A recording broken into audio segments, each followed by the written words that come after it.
Yang kekasih, saudara, sebenarnya sulit ditemukan satu kata yang patut digunakan untuk menunjukkan sikap seharusnya kita terhadap Tuhan. Sulit ditemukan kata untuk menunjukkan sikap kita yang seharusnya terhadap Allah.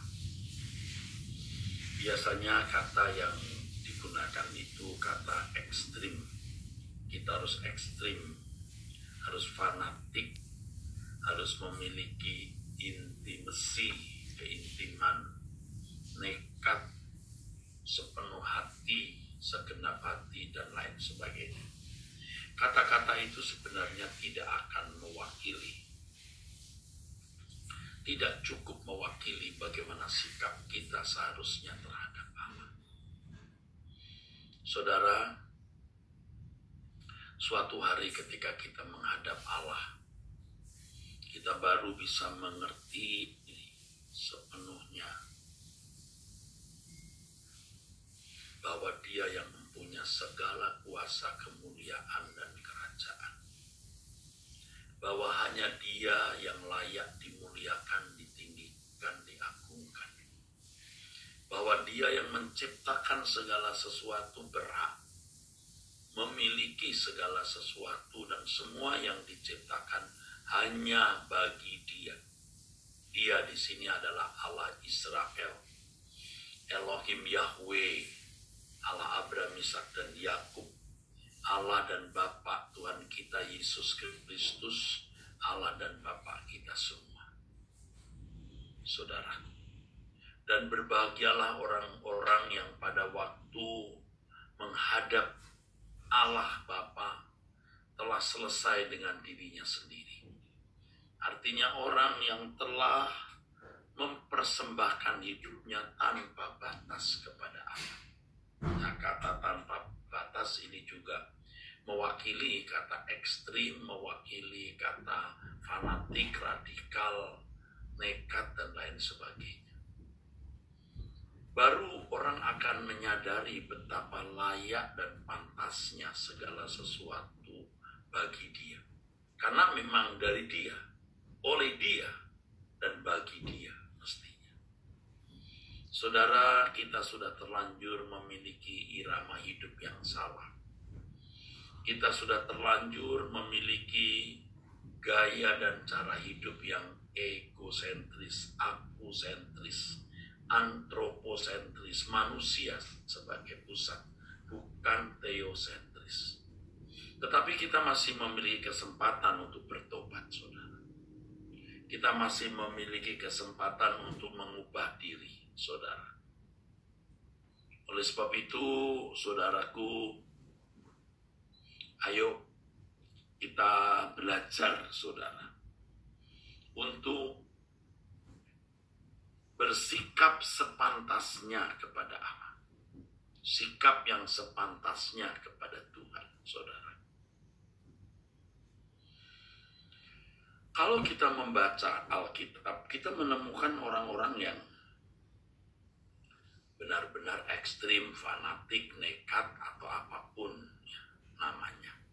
Seperti Abraham, hidupnya dirampas sepenuhnya oleh Allah.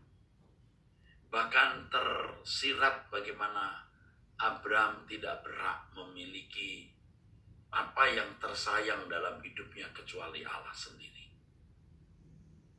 Dia harus meninggalkan kampung halaman, dia harus meninggalkan keluarga.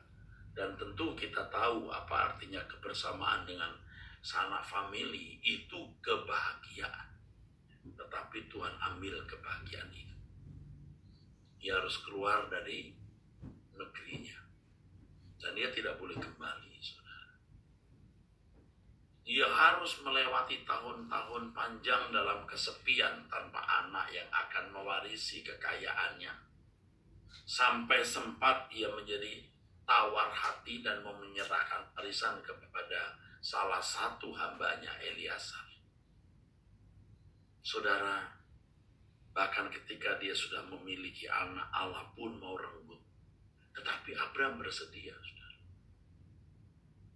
Demikian pula dengan Musa. Hidupnya juga dirampas oleh panggilan untuk memimpin bangsa Israel keluar dari Mesir.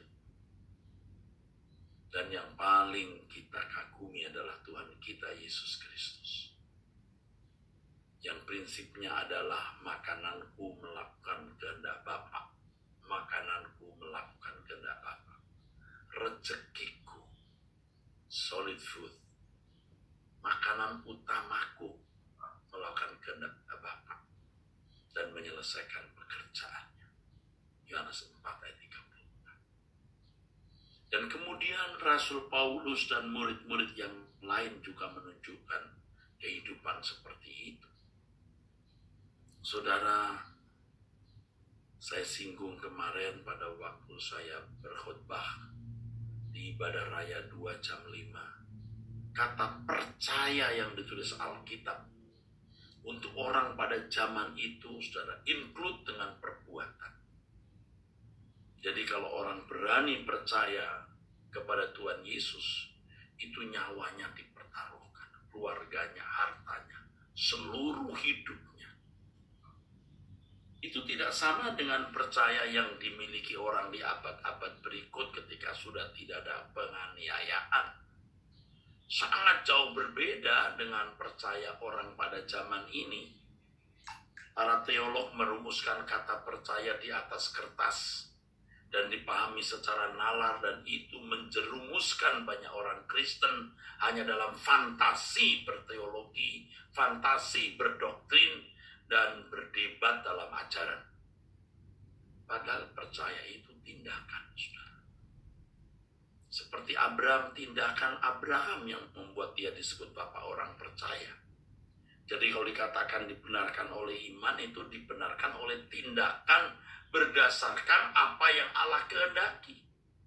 Bukan sekedar perbuatan baik. Kalau hanya perbuatan baik, hukum telah menuntunnya sebagai mentor. Tetapi kalau melakukan apa yang Allah kehendaki, itu baru beriman. Untuk bisa mempercayai Yesus sebagai anak Allah, itu juga bukan sekedar meyakini dalam pikiran. Jika kata percaya itu dikenakan pada zaman itu, percaya kepada Tuhan Yesus itu menjadi konyol di mata manusia di sekitarnya. Anak tukang kayu yang dicap pemberontak oleh kekaisaran Roma, yang dicap menghujat Allah oleh berita resmi, juru bicara resmi, pengumuman resmi, para pemimpin dan pemuka agama. Konyol kan? Tetapi orang yang percaya itu beruntung, saudara. Ingat, percaya bukan hanya sebuah keyakinan dalam pikiran. Jika kita membaca konteks zaman, maka Alkitab menunjukkan bahwa percaya itu include termasuk seluruh tindakan dan perbuatan. Tapi hari ini orang cukup merumuskan, mendefinisikan percaya sekedar aktivitas nalar. Pada umumnya, kalaupun tidak diucapkan, dikesankan begitu. Dan semua dijawab dengan rumusan doktrin dan ajaran yang itu ternyata malah membunuh kekristenan. Dan buktinya hari ini yang kita lihat, kekristenan menjadi begitu suram, suam. Di barat, kekristenan bangkrut, saudara, sekarat, saudara. Nah, ayo kita kembali kepada kebenaran yang murni, kebenaran Alkitab yang murni. Kehidupan Yesus yang menjadi teladan kita. Kehidupan Paulus yang menjadi teladan kita. Paulus mengatakan, bagiku hidup adalah Kristus dan mati adalah keuntungan. Darahnya siap ditumpahkan, dicurahkan untuk ibadah demi pelayanan yang dikerjakan. Tidak ada kata yang bisa mewakili. Nekat, ekstrim, fanatik, radikal, belum mewakili. Kalau kita bertemu dengan Tuhan suatu hari, kita baru tahu bahwa Dia segalanya dalam hidup ini. Seperti yang tadi saya katakan, kita sudah terlanjur memiliki irama hidup yang salah. Maka sekarang kita harus berperang melawan diri sendiri. Antroposentris, antropos, manusia sentris, pusat. Orang yang berpusat pada diri sendiri, egosentris. orang-orang yang tidak bisa mengabdi kepada Allah. Kita harus berubah, saudara. Kalau boleh menggunakan kata ekstrim, bolehlah. Se-ekstrim-ekstrimnya, sefanatik-fanatiknya, senekat-nekatnya, segila-gilanya, kita hidup untuk Tuhan. Tidak untuk bagian kita sendiri. Itulah sebabnya, saudaraku sekalian, tadi kita telah menyanyikan pujian kepentinganku hanya dirimu, ya. Melayani perasaan Bapa. Tiada lagi bagian untukku, semua hanya bagi kerajaan. Itu yang benar. Saudara, kita belajar nekat yuk. Saya masih mau belajar dan tetap belajar. Betapa indahnya hidup seperti ini. Walaupun di mata manusia kita bisa konyol, tetapi inilah standar yang seharusnya. Jangan nunggu nanti di hadapan Allah baru kita sadar bagaimana sepantasnya kita bersikap terhadap Tuhan. Ya. Kepentinganku hanya dirimu. Ya. Kita naikkan pujian ini, saudaraku. Kepentinganku hanya dirimu, melayani perasaan Bapa.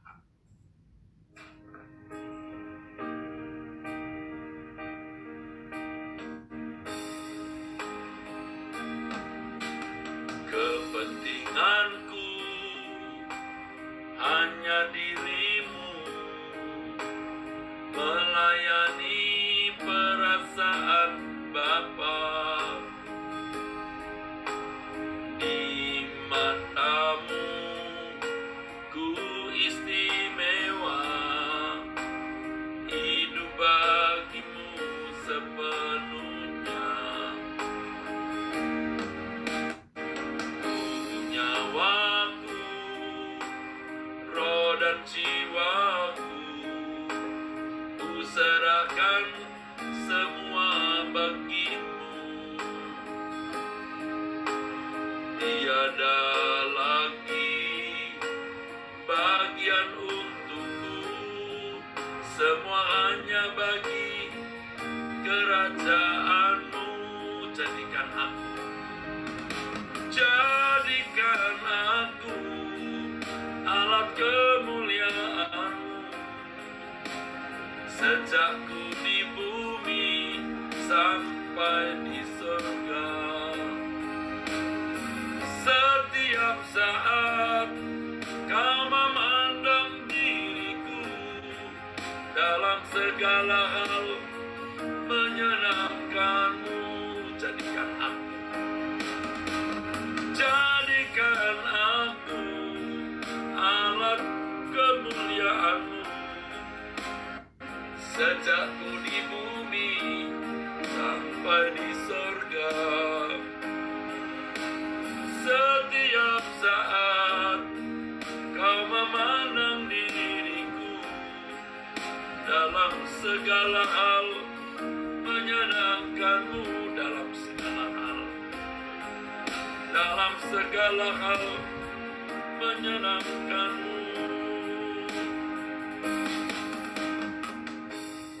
Biar kiranya irama hidup,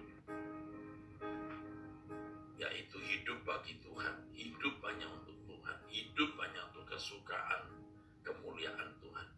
Saudara, terus mencengkeram jiwa kita. Ya, mari kita berdoa. Bapa, memberkati anak-anak-Mu yang berdoa bersama ini. Bapa, mengawal kami dengan penyertaan Bapa, malaikat-malaikat yang kudus menyertai kami sekalian. Roh-Mu yang kudus mengurapi kami. Bapa yang menyertai kami, Tuhan menyertai kami.